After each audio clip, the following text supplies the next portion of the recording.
Hello and welcome to Pete's Kitchen.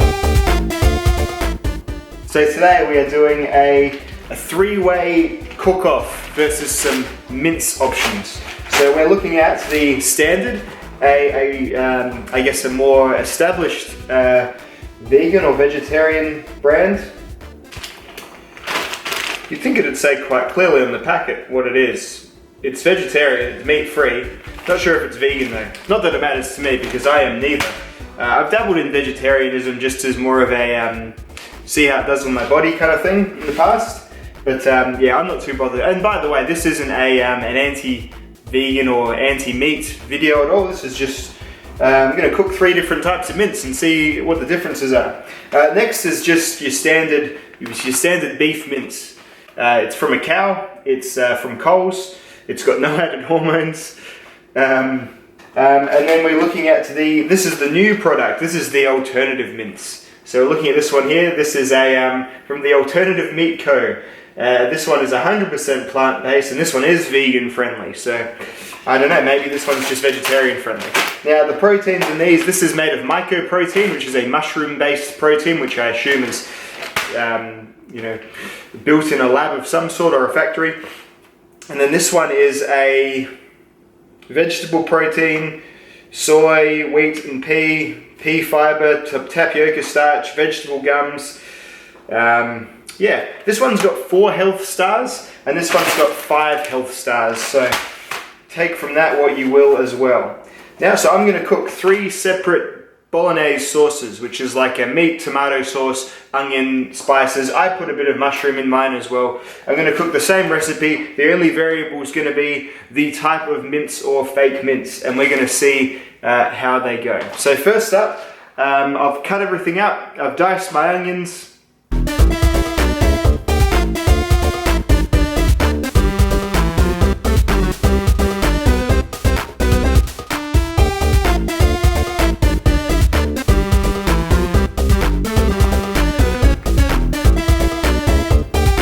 I should have chopped my mushrooms by the time I'm smashing to the next cut, and I've also cut my finger as well. So it's all about in line for a standard cooking experience.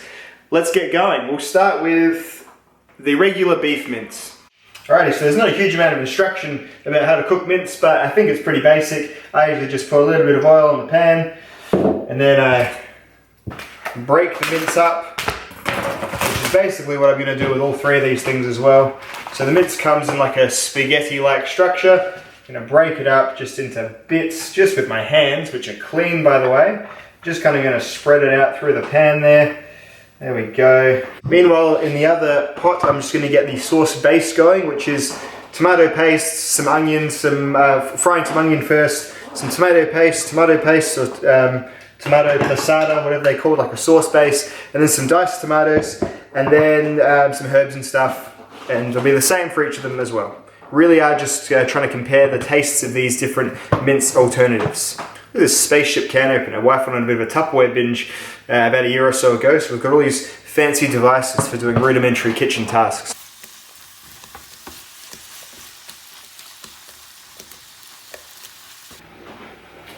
Alrighty, so this one has cooked and reduced enough. It's been for about 15 minutes on the stove top. Smelling good. It's pasta sauce, man. No worries. Let's put this one aside and make our next batch.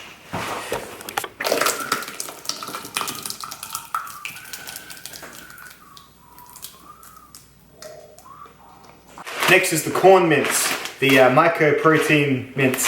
So again, just going to chuck some oil onto the pan. You'll notice with this one, it comes out quite differently. It comes out sort of already granulated and quite kind of powdery already, so it's like it's already minced up for you. So push that around a bit. Like a lot of sort of vegetarian products, this one tastes quite neutral and sort of just takes on the flavour of whatever you put it in, which is why it goes quite well on things like sauces and stuff. I'm not sure if you'd want to eat a slab of this on its own. Probably wouldn't taste like much at all. You see there, it comes out kind of almost looking freezer burnt, but it's not because it always looks like that. But yeah, I guess it's just a frozen product for longer term storage as well. Push that around until it becomes minced and get the other pasta sauce going as well.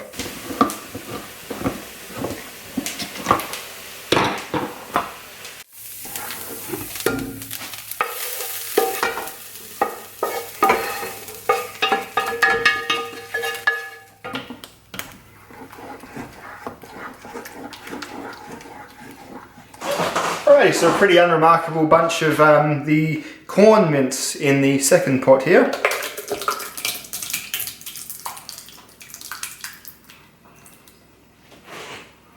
Perfect. Alright, so moving on to perhaps the star of this video, the alternative mince. It's got some instructions on how to cook it, so I'll follow those. But it's basically the same. Gently separate it, cook until it's brown, stir it, don't bash it, be gentle. We'll see about that. We'll see how good it tastes, whether I'm gentle or not. And then no simmering, serve it immediately. Alright, once browned, add sauce or seasoning. So that's basically what I did with the other ones. Let's open it up. I've never actually cooked and consumed a full meal with this stuff. So just looking at it, it looks very... looks like a cross between the mince from before and some plasticine.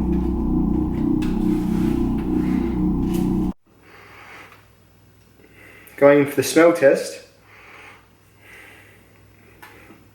I've definitely smelled that somewhere before, and it wasn't somewhere that I associate with mince or cooking. Alrighty, let's cook it. Alrighty, so what are we doing? We're breaking it up. Let's do that. Oh, sticky.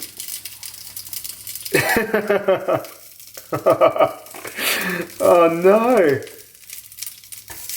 Oh. Oh no. Oh my goodness. What? Oh, it's like got a proper tackiness to it. Right, so you're just breaking it up as the packet says. It's hard to break it up when it wants to stick to itself.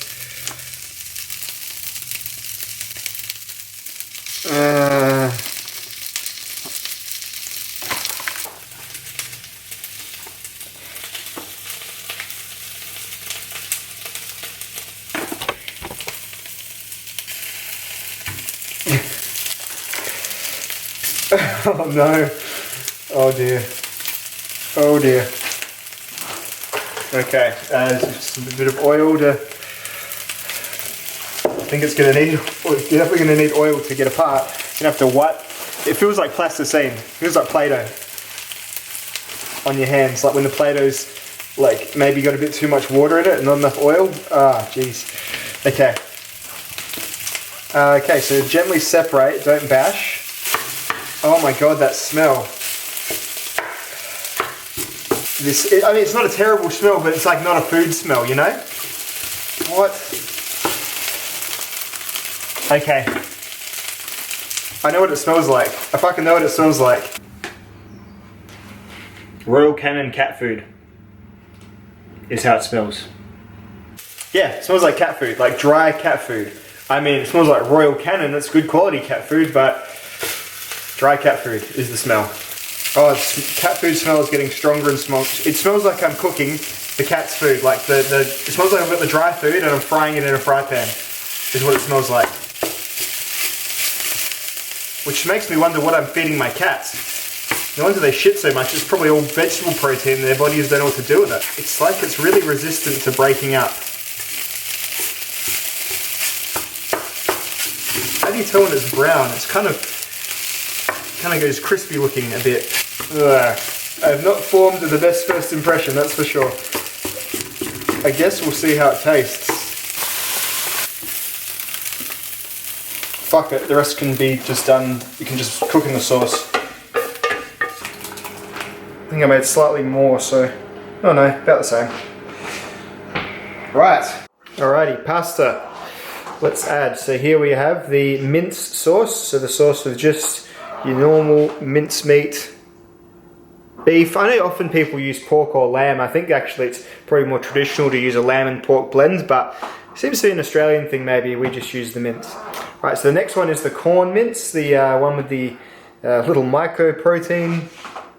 It's going to be that one there. Cool, and last of all is the interesting new mince, the rather distinctive smelling alternative mince, and the subject of today's review. Okay.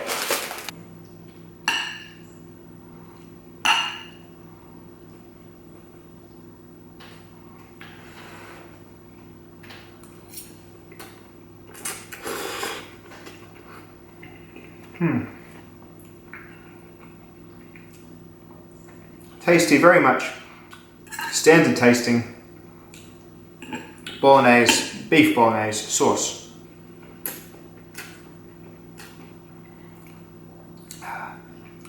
It's good.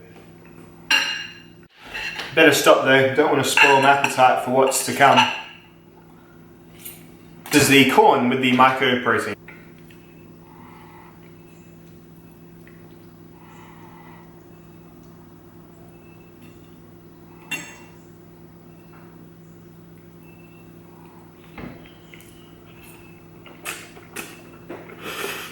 Tastes about the same, a little bit hollower, if that makes sense.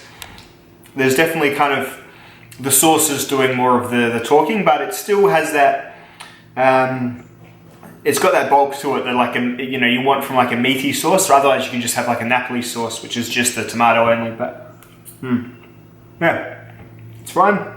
It's good. Actually, I would take this about half the time, and I'd take the meat the other half the time. I really don't mind either way. And here is it looks so innocent, doesn't it? It looks so, just looks harmless. It looks just like the others, but the smell, you can't get past that smell.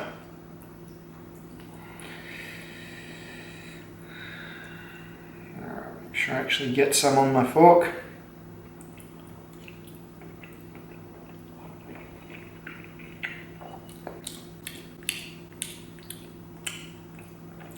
It's actually got a really strong taste. Like it's overpowering definitely like the spices and it's kind of on par with the tomato and how much you can taste it. The problem is, the taste is something like what a box tastes like. So really strong box taste and cat food smell. So that is what we're looking at with this stuff here. So it tastes like a box. Smells like cat food. It's just... The cat's just jumped up on the table as if she wants some of this. That does not taste good. If you had made this as your one meal of the day and been really looking forward to having dinner when you get home, and you've texted through to your significant other, I'm making pasta sauce, and if you came home and it was this in your pasta sauce, I don't know, you'd probably just want to go straight back to work. At any rate, definitely need something to something less offensive to clear the taste buds, so may as well hit it with the truck, huh?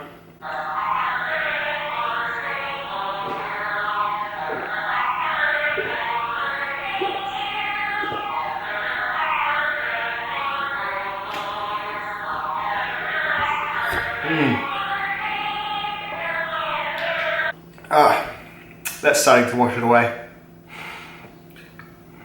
Alright guys, thank you all very much for watching. Have a blessed day. Oh, let's see if Cedric wants some. You can have yours, Ada, go on. Come on, Ada, here you go. Here you go, that's for you. Come on, that's yours. Good girl. There you go. There you go. Come here.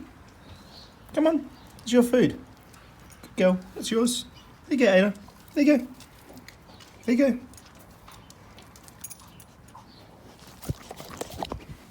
There you go. Eat the food. Eat the food.